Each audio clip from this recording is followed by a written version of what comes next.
sallallahu alayhi wa sallam, sallallahu alayhi wa sallam, sallallahu alayhi wa sallam, sallallahu alayhi wa sallam.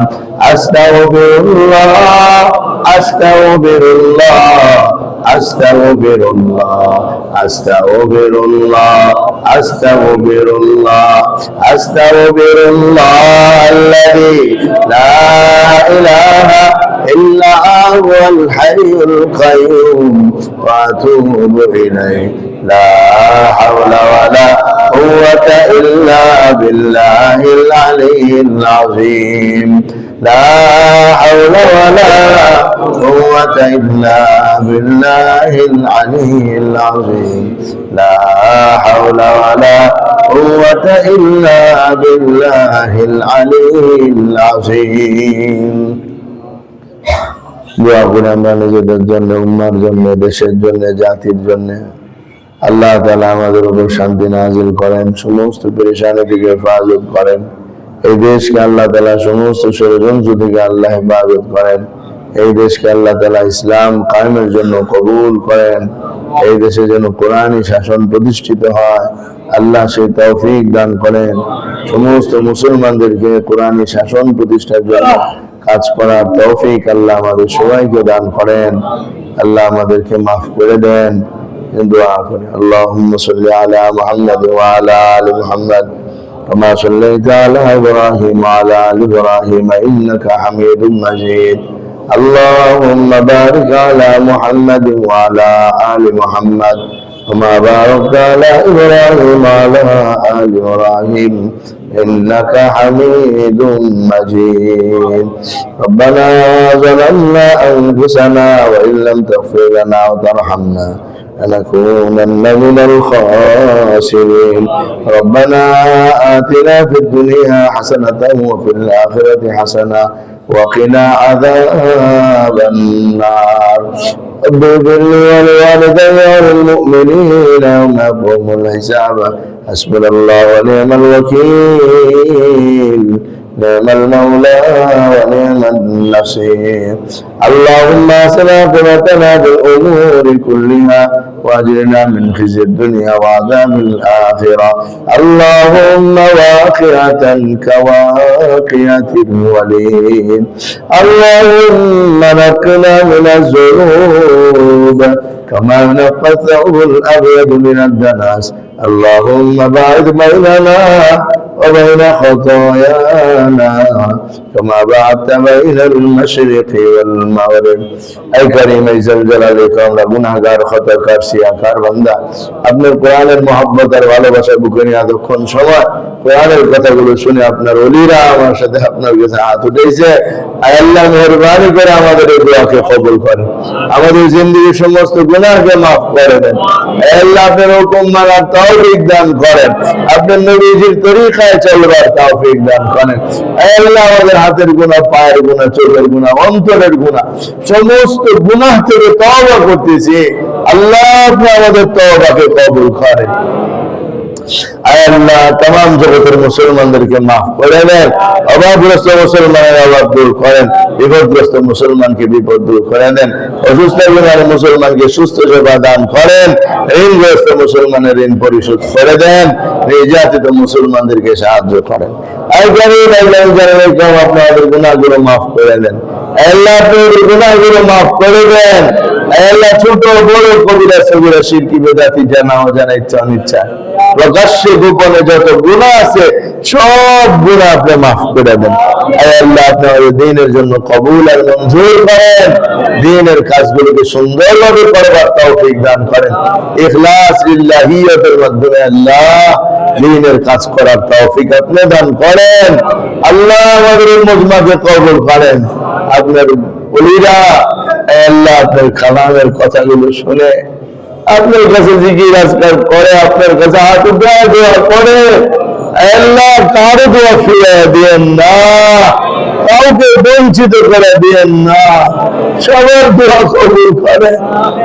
আমরা যে বিষয়গুলো পড়লাম শুনলাম আমাদেরকে আমল করার তৌফিক দান করেন। আল্লাহ আসমানি জমিনে বিপদ আপদ থেকে হেফাজত করেন, বিপদে পড়ে গেলে ধৈর্য ধারণ করার তৌফিক দান করেন। আল্লাহ আমরা তো দুর্বল, আমরা সহায়, আমরা দুর্বল, আমরা আপনার পরীক্ষার উপযুক্ত না। সামনে বিপদ দিয়ে আমাদের পরীক্ষা করবেন, ইমান তো আমাদের নাই, আমলও তো আমাদের নাই। আল্লাহ আমাদেরকে বিপদ আপদ দিয়ে পরীক্ষা করেন না, মাফ করে দেন আল্লাহ, মাফ করে দেন, নাজাত দিয়ে দেন, মুক্তির ব্যবস্থা করে দেন। আল্লাহ বাংলাদেশের উপর রহমত নাযিল করেন। আল্লাহ ইসলাম মুসলমানদেরকে মজবুত করে দেন। আল্লাহ ঘরে ঘরে নামাজি পয়দা করে দেন, দিনদারি চিন্তা করে দেন, কোরআন তিলাওয়াত করেন ওয়ালা চিন্তা করে দেন। আল্লাহ উম্মতকে বুঝাইবার তৌফিক দান করেন। আল্লাহ উম্মতকে ওইভাবে বুঝাইবার তৌফিক আমাদেরকে দান করেন। আল্লাহ কিভাবে বললে উম্মত শুনবে, মানবে। আল্লাহ আমাদেরকে এইভাবেই বলার তৌফিক দান করেন। আল্লাহ এইভাবেই বলার তৌফিক দান করেন। আল্লাহ আপনি আমাদের দোয়া ও মুনাজাতকে কবুল করেন, আমাদেরকে মাফ করে দেন। ربنا تقبل منا صلى الله على النبي الكريم برحمتك يا ارحم الراحمين.